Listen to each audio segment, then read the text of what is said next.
Hey guys, I'm Abby Sharp. Welcome to Abby's Kitchen. So as a lot of you know, I am a bit of a fitness buff. I love to lift heavy things and spin and go to bar class and Legree. I'm all over it.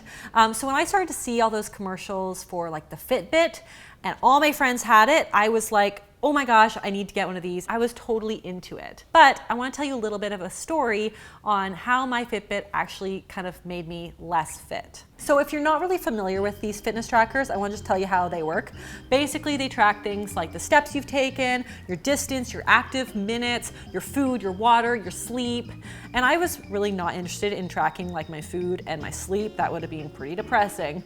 But I was pretty anal about tracking those steps. And when I first started out, I was pretty happy with like 13,000 steps a day, but then I started to get super competitive because that's just my nature.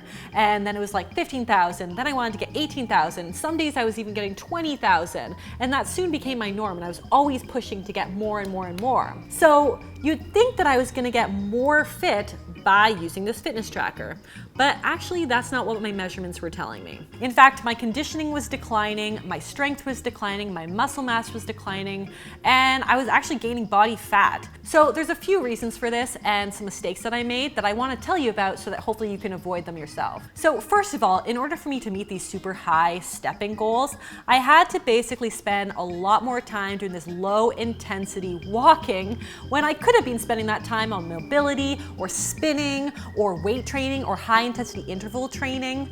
And I know I've talked about this before, but research suggests that when you're doing a ton of this low intensity cardio without the proper nutrition to kind of support it, or of course strength training to help balance it out, you can very easily cut into your gains. And what I mean by this is when you're not doing a lot of strength training to balance out that low intensity cardio, or you're not nutritionally supporting that amount of cardio, you can actually start to burn through your muscle. So even if it seems like you're burning a ton of calories as you step and step and step and step on your Fitbit, if you're burning through your muscle, you're actually gonna be killing your calorie and fat burning potential in the long term, which just takes you farther and farther away from your health goals.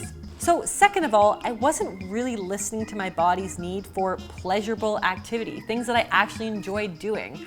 I mean, the stepping routine got pretty boring pretty fast, and I just kept at it. I mean, once I had met that goal, all those steps I was after, I felt like I was good for the day, and I didn't have any more room in my life for things that I enjoyed, like yoga or Pilates or spinning or picking up heavy weights. So yeah, my Fitbit and I didn't really work out, but I do have some tips for helping to make it work for you. So first of all, do not pay attention to the calories. They usually are overestimated on a lot of these fitness trackers, especially if you sync it up to like your food journal, like a MyFitnessPal. You often will overestimate how many calories you need to eat. So just listen to your body instead for those signs that you want more activity or maybe you've had enough. So number two, input your strength training activities. I know that they don't burn as many calories or contribute to steps, but if you're a goal-oriented person like me, it's really nice to set some goals for, how heavy you're lifting or how many reps you're doing, and actually to see some progress in your fitness being made. And you can do that with your Fitbit. Number three, use it as a guide to build habits. One of the things I did like about my Fitbit was it really opened my eyes to how sedentary I often am when I'm not going to the gym. So it definitely did help to instill some new healthy habits, like, take the stairs or park farther away at the grocery store. So once you've built some of these habits into your usual routine, you probably won't need a device to fall back on. Number four, think quality over quantity. So maybe set your goal a little bit lower for steps than you think you can accomplish, knowing that some of your activities may not contribute steps, but actually may be better fitness builders and muscle builders or fat burners. So for example, you could try doing a shorter set of intervals on the treadmill instead of a really long, leisurely walk, which may give you fewer steps, but could give you better fitness and metabolism benefits and fat burning. And number five, don't get obsessed. If you're finding that having an external indicator of your fitness is getting in the way of you listening to your body, then it's probably not the best method for you.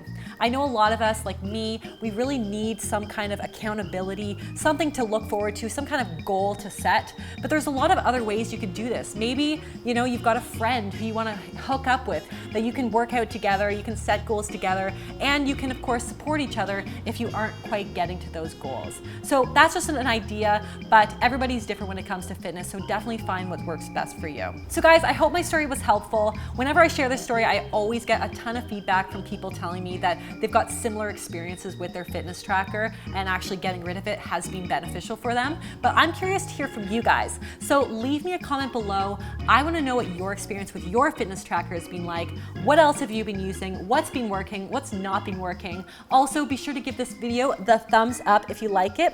Subscribe to the channel, and I'll see you next time on Abby's Kitchen.